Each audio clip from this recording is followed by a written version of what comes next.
आज हम लोग सर्किल में आगे बढ़ेंगे और सर्किल के अंदर आज हम लोग ना सिर्फ सर्किल में आगे बढ़ेंगे बल्कि सर्किल के अंदर मैं बहुत सारी बातें भी आज बताऊंगा और मैं चाहता हूं कि इन सारी बातों का आप लोग ध्यान से सुनो। और सर्किल का चैप्टर बहुत छोटा है।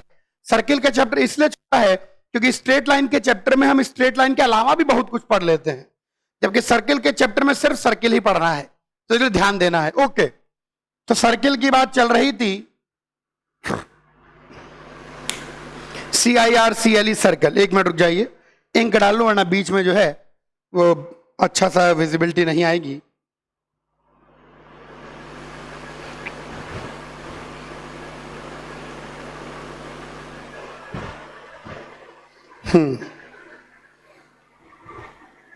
अब सुनेंगे ध्यान से।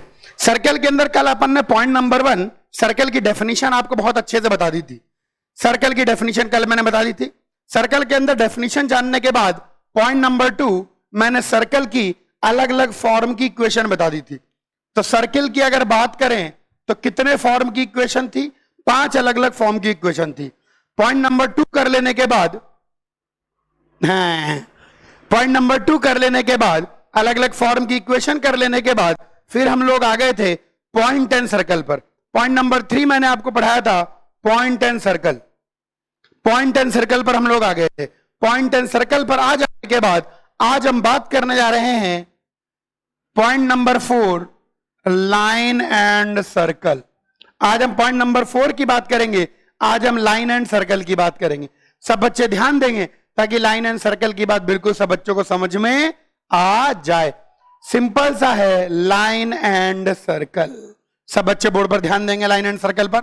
चलिए, अब हम पता करना चाहते हैं कि ये लाइन सर्किल के बाहर है कि लाइन सर्किल को टच कर रही है कि लाइन सर्किल को सीकेंट है कि लाइन सर्किल को नॉर्मल है।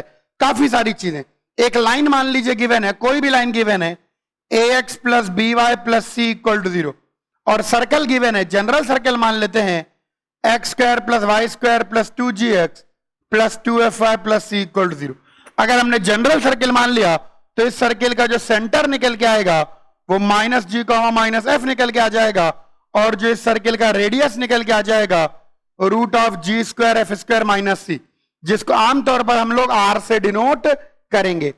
सर्कल देखो, कोई भी लाइन अगर सर्किल के बाहर है तो सेंटर से उसकी परपेंडिकुलर डिस्टेंस, सेंटर से लाइन की परपेंडिकुलर डिस्टेंस रेडियस से बड़ी होगी। इस सर्किल का सेंटर पता बोलो हाँ, इस लाइन की इक्वेशन पता बोलो हाँ, तो सेंटर से लाइन की परपेंडिकुलर डिस्टेंस निकाल लो। सेंटर से लाइन की परपेंडिकुलर डिस्टेंस बड़े आराम से निकल के आएगी -ag minus bf plus C √a square plus b square. Perpendicular distance निकालना हमारे लिए कोई बहुत बड़ी बात नहीं है क्योंकि हमको परपेंडिकुलर डिस्टेंस का फॉर्मूला आता है ax1 plus by1 plus c upon √a square plus b square. Simple सी बात है प्यारे प्यारे भोले वाले बच्चों, अगर परपेंडिकुलर डिस्टेंस रेडियस से बड़ी है, अगर लाइन की परपेंडिकुलर डिस्टेंस रेडियस से बड़ी है तो लाइन आउटसाइड, और यहीं पर अगर परपेंडिकुलर डिस्टेंस रेडियस के बराबर हो जाए, अगर परपेंडिकुलर डिस्टेंस रेडियस के बराबर हो जाए तो हम बोलेंगे लाइन टेंजेंट। और यही कहलाती है, यही कहलाती है, यही कहलाती है कंडीशन ऑफ टेंजेंसी। कोई भी लाइन सर्किल को टेंजेंट होगी अगर सेंटर से परपेंडिकुलर डिस्टेंस रेडियस के बराबर हो जाए।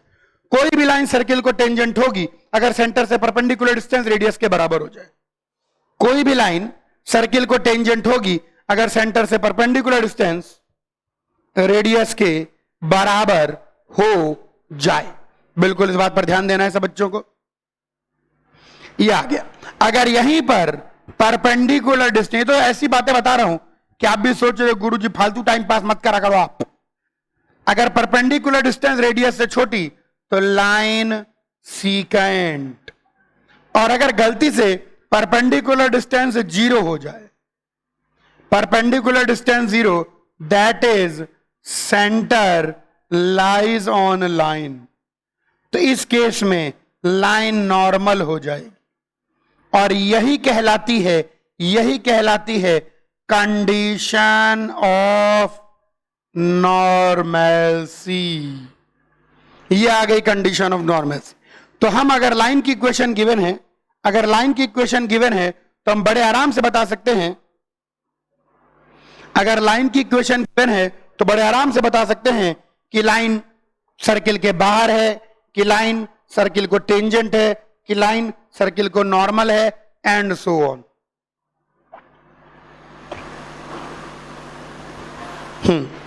अब सुनेंगे सब बच्चे बहुत ज्यादा ध्यान से।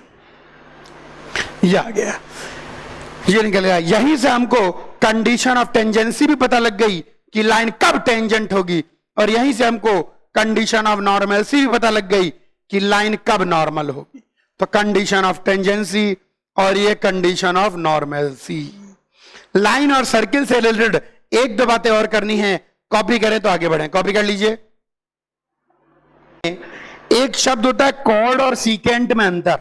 ध्यान रखना, सीकेंट एक लाइन होती है जबकि कॉर्ड लाइन सेगमेंट होता है।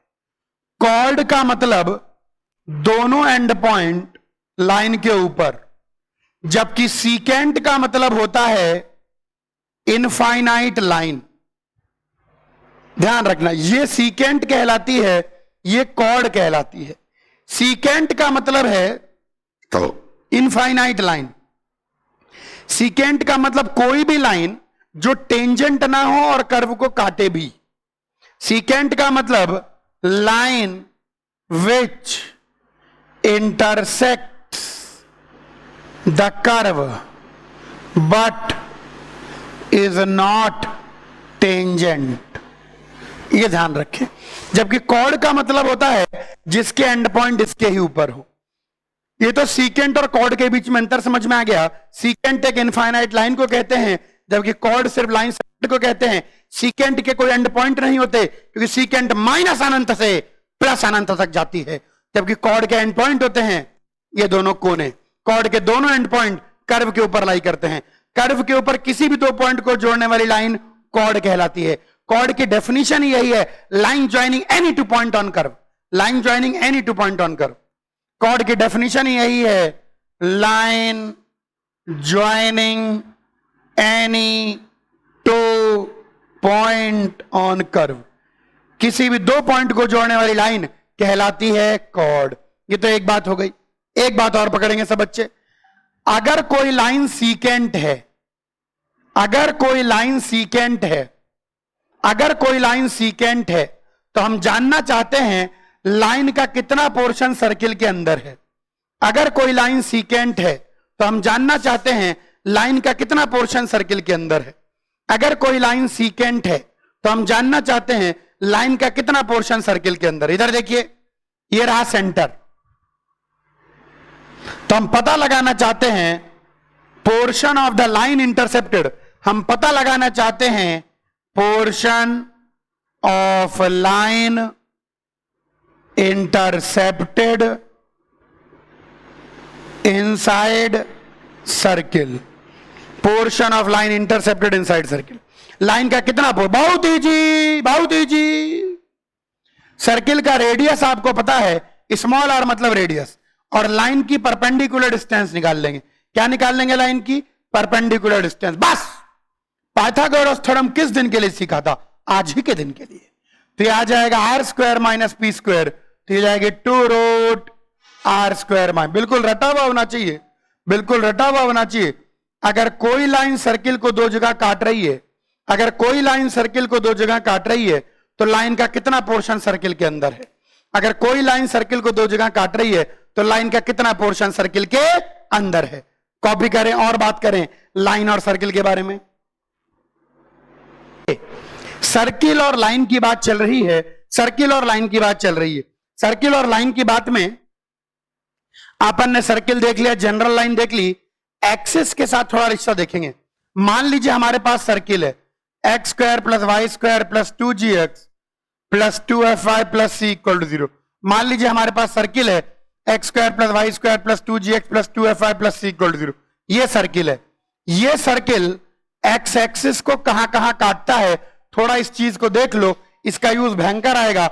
इसके बाद अपन गजब के सवाल करेंगे।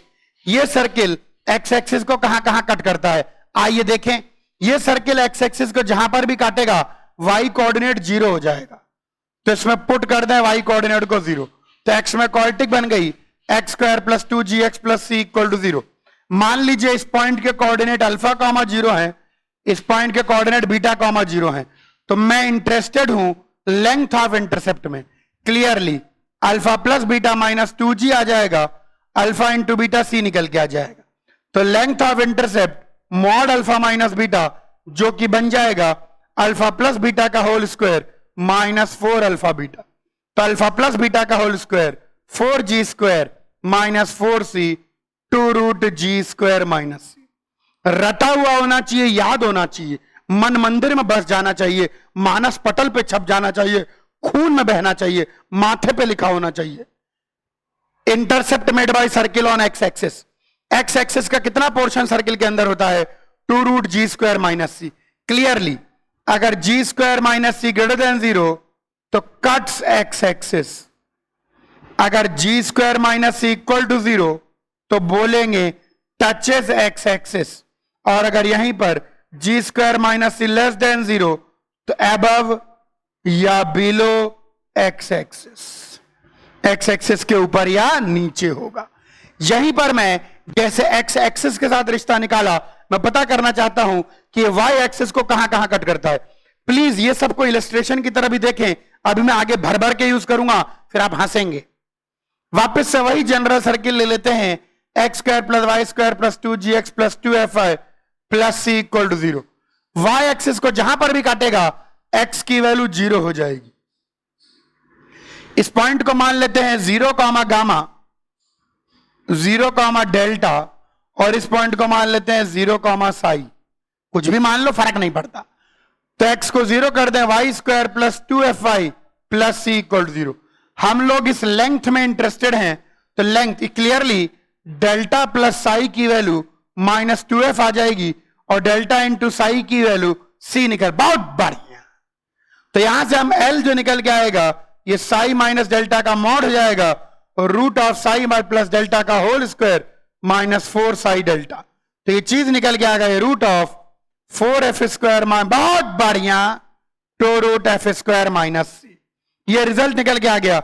इस रिजल्ट के बिना पर हम फिर से कह सकते हैं कि एफ स्क्वायर माइनस सी अगर ग्रेटर देन 0 हो तो ये कट्स वाई एक्सिस, और यहीं कर अगर F square minus C equal to 0 हो तो टचेज वाई एक्सिस, और अगर F square minus C less than 0 हो तो राइट और left of Y axis, Y axis के राइट या लेफ्ट में मौजूद होगा। मेथड सेट है बिल्कुल। तो हमने लाइन के साथ पूरा पोस्टमार्टम कर लिया। लाइन का कितना पोर्शन इसके अंदर है, लाइन का लाइन इसको टच करती है, लाइन इसको सीकेंट है, टेंजेंट है, लाइन कब नॉर्मल है, condition of tangency, condition of normalcy, सब निकाल के साइड में कर दिया। कॉपी कर लीजिए। 4 इंपॉर्टेंट बातें पढ़ ली, 2 और बातें पढ़ेंगे और इलस्ट्रेशन की झड़ियां लग जाएंगी। अब इलस्ट्रेशन आएंगे, 2 छोटे पॉइंट। भाई बेसिक थ्योरी तो पढ़नी पड़ेगी। पॉइंट एंड सर्किल पढ़ लिया, लाइन एंड सर्किल पढ़ लिया। 5वीं इंपॉर्टेंट चीज cord with a given middle point, cord with a given middle point. अब सर्किल इतना बढ़िया है, इतना गोल मटोल है, इतना लल्लू है, इतना इजी है। अगर सर्किल गिवन है X square plus Y square plus 2gx plus 2fy plus C equal to 0, और हमको उस कॉर्ड की इक्वेशन निकालनी है जिस कॉर्ड का मिडिल पॉइंट गिवन है। मान low middle point x1 y1 है, मान लीजिए मिडिल पॉइंट x1 y1 है। अगर कॉर्ड का मिडिल पॉइंट पता तो कॉर्ड की इक्वेशन पता। प्यारे बच्चों, अगर कॉर्ड का मिडिल पॉइंट पता तो कॉर्ड की इक्वेशन पता। इट इज वायरी इजी। देखो ध्यान से, कॉर्ड का अगर मिडिल पॉइंट पता तो सर्किल का सेंटर भी पता। अब सर्किल के सेंटर से कॉर्ड के मिडिल पॉइंट को जोड़ने वाली लाइन उसके परपेंडिकुलर होगी। बोलो हाँ गुरुजी। तो इस लाइन का स्लोप पता y1 plus F upon x1 plus G. अगर इसका स्लोप पता तो इसके परपेंडिकुलर लाइन का स्लोप पता। कैसे? m1 m2 minus 1। तो इसका स्लोप आ जाएगा माइनस टाइम्स x1 प्लस जी y1 प्लस एफ। स्लोप पता, पॉइंट पता, तो लाइन की इक्वेशन पता, y1 plus F into x minus x1। ये लीजिए, अगर कॉर्ड का मिड पॉइंट पता तो कॉर्ड के मिड पॉइंट को सेंटर से जोड़ने वाली लाइन, कॉर्ड के मिड पॉइंट को सेंटर से जोड़ने वाली लाइन कॉर्ड के परपेंडिकुलर होगी। भाई साहब सीधी बात है। तो इसका स्लोप पता तो स्लोप पता, स्लोप पता, पॉइंट पता, लाइन की इक्वेशन पता, बिल्कुल रटा हुआ होना चाहिए। अगर कॉर्ड का मिड पॉइंट पता तो कॉर्ड की इक्वेशन पता। कॉपी करें, एक लास्ट बात फिर इलस्ट्रेशन। एक और बात, 6th पॉइंट अपन कहने जा रहे हैं, angle of intersection of two circles. दो सर्किल्स का एंगल ऑफ इंटरसेक्शन, ये बहुत इंपॉर्टेंट चीज है, सब बच्चे ध्यान देंगे। दो सर्किल्स का एंगल ऑफ इंटरसेक्शन। आइए बात करें दो सर्किल्स के एंगल ऑफ इंटरसेक्शन पर। अगर आपके पास दो सर्किल हैं तो इन दोनों सर्किल के एंगल ऑफ इंटरसेक्शन, वैसे रियलिटी में एंगल ऑफ इंटरसेक्शन क्या होता है पहले इस बात को समझें। खैर आप लोग तो जानते ही हैं, जो पॉइंट ऑफ इंटरसेक्शन है, पॉइंट ऑफ इंटरसेक्शन पर दोनों को टेंजेंट खींच दो, टेंजेंटों के बीच का एंगल कहलाता है एंगल ऑफ इंटरसेक्शन। टेंजेंटों के बीच का एंगल कहलाता है एंगल ऑफ इंटरसेक्शन। टेंजेंटों के बीच का एंगल कहलाता है एंगल ऑफ इंटरसेक्शन। सो यहां पर लिख देता हूं, angle of intersection is the angle between the tangents drawn at their point of intersection। ठीक है, angle of intersection is the angle between the tangents drawn at their point of intersection. ये होता है एंगल ऑफ इंटरसेक्शन। बट लेकिन circle के case में थोड़ा सा फायदा मिल जाता है। But in case of circle it is same as the angle between lines joining point of intersection with center। लेकिन सर्किल गोल मटोल है तो इसके प्रूफ के चक्कर में मैं नहीं पढ़ूंगा। अगर ये एंगल थीटा है तो पॉइंट ऑफ इंटरसेक्शन को जब आप सर्किल के सेंटर से जोड़ देंगे तो ये वाला एंगल भी थीटा ही निकल के आएगा। दो कर्वों के बीच का एंगल ऑफ इंटरसेक्शन होता है इंटरसेक्शन पॉइंट पे टेंजेंट के बीच में एंगल। दो कर्वों के बीच में एंगल ऑफ इंटरसेक्शन होता है इंटरसेक्शन पॉइंट पे दो टेंजेंट के बीच में एंगल। लेकिन सर्किल गोल मटोल है, केवल सर्किल के केस में टेंजेंट के बीच में वही एंगल निकल के आता है जो कि पॉइंट ऑफ इंटरसेक्शन को सेंटर से जोड़ने वाली लाइनों के बीच में आता है। ये हो गया काम। कॉपी करो तो एंगल निकालें। अभी हमने ये तो देख लिया कि क्या होगा एंगल ऑफ इंटरसेक्शन। तो सर्किल के केस में, वैसे जनरल भी ट्रू है लेकिन आप उतना डीप समझ नहीं पाएंगे, फोकस आ रहा है, मैं दिख रहा हूं। हाँ, सर्किल के केस में पॉइंट ऑफ इंटरसेक्शन को सेंटर से जोड़ दो। सर्किल के केस में पॉइंट ऑफ इंटरसेक्शन को सेंटर से जोड़ दो। पॉइंट ऑफ इंटरसेक्शन को सेंटर से जोड़ दो। सर्किल के केस में पॉइंट ऑफ इंटरसेक्शन को सेंटर से जोड़ दो। तो पॉइंट ऑफ इंटरसेक्शन को सेंटर से जोड़ने वाली लाइनों के बीच में एंगल जो होता है वही कहलाता है एंगल ऑफ इंटरसेक्शन। सर्किल के केस में आसान सा काम है। अच्छा, अगर पहले सर्किल का रेडियस r1 है, दूसरे सर्किल का रेडियस r2 है और सेंटरों के बीच की दूरी d है, सेंटरों के बीच की दूरी क्या है d, तो ये ट्रायंगल बन जाएगा सुंदर, सुशील, व्यवस्थित AC1 C2 R1 R2 और D, और ये एंगल थीटा। ये लीजिए, तो बड़े आराम से cos theta R1 square plus R2 square minus D square 2R1 R2। ये लीजिए, cos थीटा निकल के आएगा R1 square plus R2 square minus D square upon 2R1 R2। बिल्कुल रटा हुआ होना चाहिए, बिल्कुल याद होना चाहिए। अगर दो सर्किल की इक्वेशन पता, सुनो प्यारे बच्चों, अगर दोनों सर्किल की इक्वेशन पता तो दोनों सर्किल का रेडियस भी पता और दोनों सर्किल का सेंटर भी पता, दोनों सर्किल का रेडियस भी पता और दोनों सर्किल का सेंटर भी पता, सेंटर भी पता, रेडियस भी पता, तो सेंटर के बीच की दूरी डी भी पता, तो आप खट से निकाल सकते हैं एंगल ऑफ इंटरसेक्शन, और एंगल ऑफ इंटरसेक्शन निकल के आएगा R1 square plus R2 square minus D square upon 2 R1 R2। बिल्कुल याद होना चाहिए।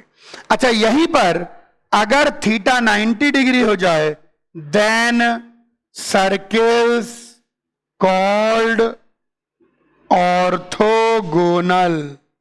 अगर थीटा 90 डिग्री हो जाए तो सर्किल्स एक दूसरे को ऑर्थोगोनल कहलाएंगे।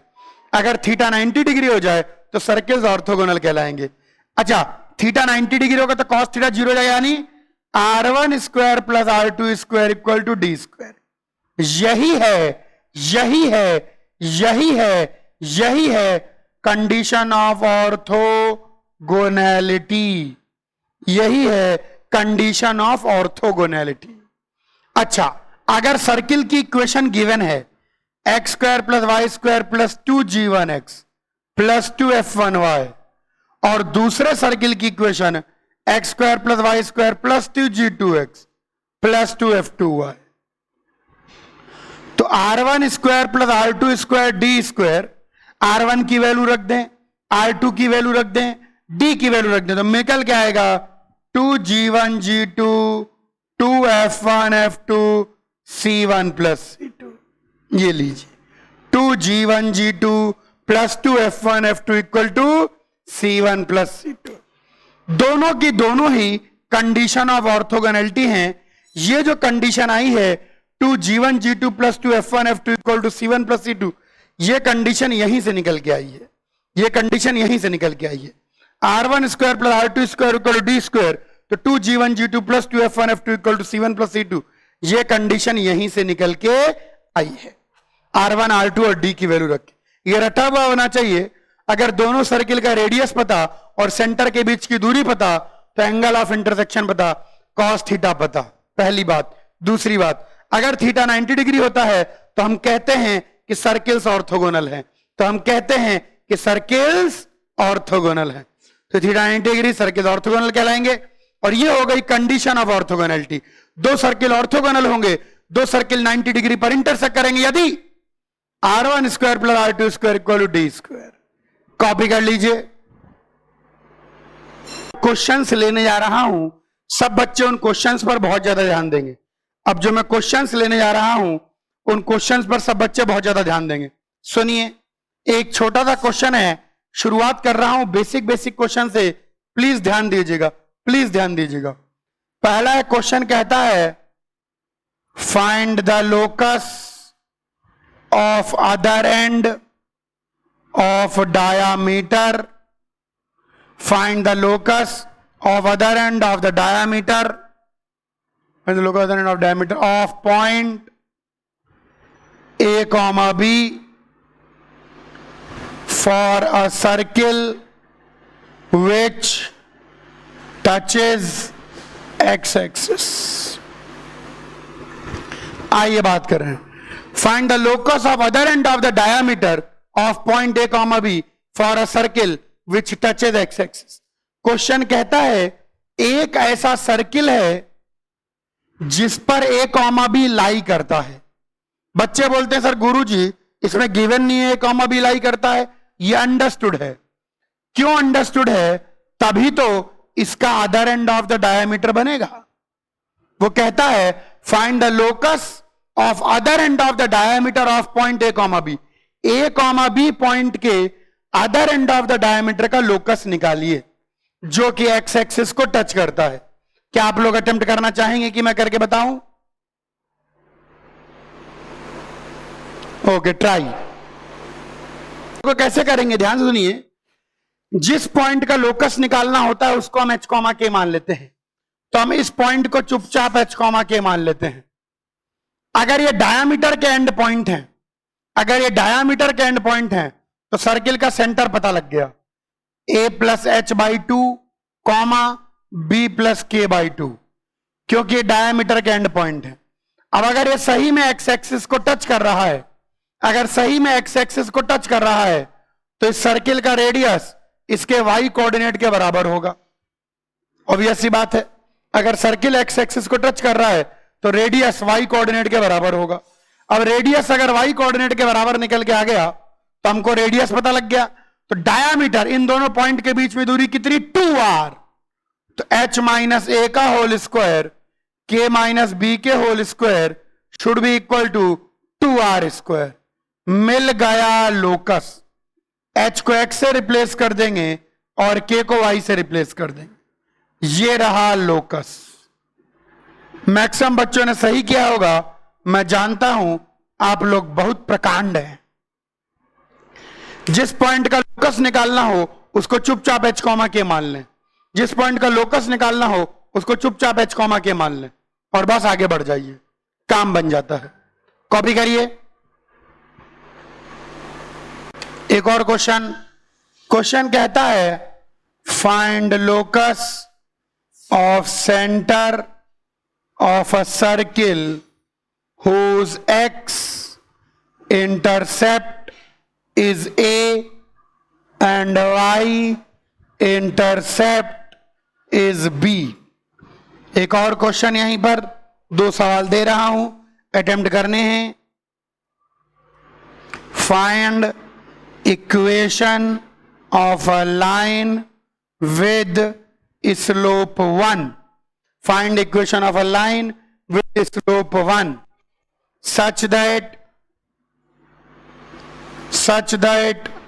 the circles this and this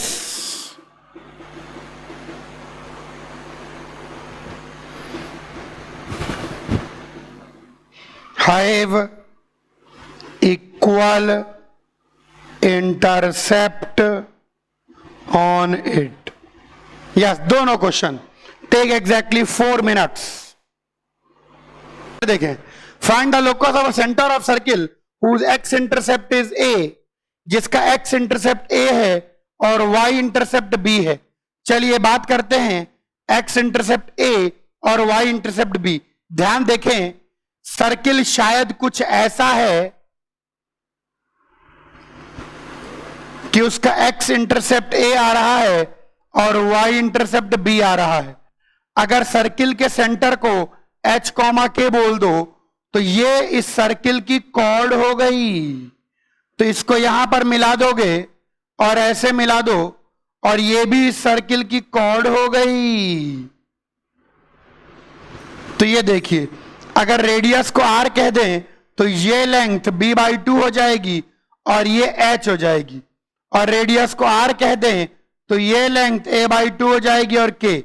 इस सर्किल में पाइथागोरस थ्योरम लगाइए तो b/2 का whole square plus h square r square, और इस ट्रायंगल के अंदर पाइथागोरस थ्योरम लगाइए तो a/2 का whole square plus k square equal to r square. दोनों को इक्वेट कर दीजिए तो b/2 का whole square plus h square is a/2 का whole square plus k square. बस मिल गया आंसर। सिंपल सी ज्योमेट्री को लेते हुए सिंपल सी ज्योमेट्री को लेते हुए ये ठीक है। ये देखिए, ये क्लियर हो गया। अब सुनेंगे ध्यान से। Find equation of line with slope 1। हम मान लेते हैं, इसका सॉल्यूशन देखें। हम मान लेते हैं let line be y equal to x plus C. एक लौची चीज c पता करनी है और स्लोप तो 1 अपन को दे ही रखा है। एक लौती चीज c पता करनी है। Find equation of line with slope 1 such that the circles this and this have equal intercept on it. ये सर्किल जो इंटरसेप्ट बनाए और ये सर्किल जो इंटरसेप्ट बनाए वो इक्वल हो। चलिए पहले इस सर्किल का सेंटर देखिए 0,0 और रेडियस 2। आइए इस सर्किल का सेंटर अगर देखें तो इसका सेंटर निकल के आएगा 5,7 और रेडियस निकल के आएगा रूट ऑफ 25 + 49 - 65। 49 50 60 70 74 माइनस 65 3। तो ये निकल के आ गया, दोनों का सेंटर पता। अब होना क्या चाहिए, लेंथ ऑफ इंटरसेप्ट हमको रटी हुई है 2 root r1 square minus p1 square r2 square minus p2 square. तो यहां से 2 से 2, यहां भी 2 होगा। लेंथ ऑफ इंटरसेप्ट अभी अभी आपको सिखाई थी, काट दीजिए, ये लीजिए। तो यहां से आएगा r1 square minus p1 square is r2 square minus p2 square. तो आइए p1 पहले निकाल लें। p1 मतलब इसके सेंटर से इसकी परपेंडिकुलर दूरी, तो c बाय रूट 2 आ जाएगा। आइए p2 निकाल लें। p2 का मतलब होगा इसके सेंटर से परपेंडिकुलर दूरी, y minus X minus C 7 minus 5 minus C whole upon root 2 का mod, which comes out to be 2 minus C by root 2 का मॉड। तो रख दीजिए r1 स्क्वायर, इसको r1 कह दीजिए, इसको r2 कह दीजिए। तो r1 स्क्वायर आ गया 4 माइनस p1 स्क्वायर आ गया, ये recording 4 minus C square by 2। तो ये निकल के आ गया is equal to r2 square की बात करें तो 9 माइनस p2 स्क्वायर की बात करें तो 2 माइनस सी का होल स्क्वायर बाई 2। अब सॉल्व कर ले यार, इसको भी करके बताऊंगा क्या, तो मैं केवल लिख रहा हूं साग, यानी सॉल्व एंड गेट। कॉपी कर लीजिए पूरा।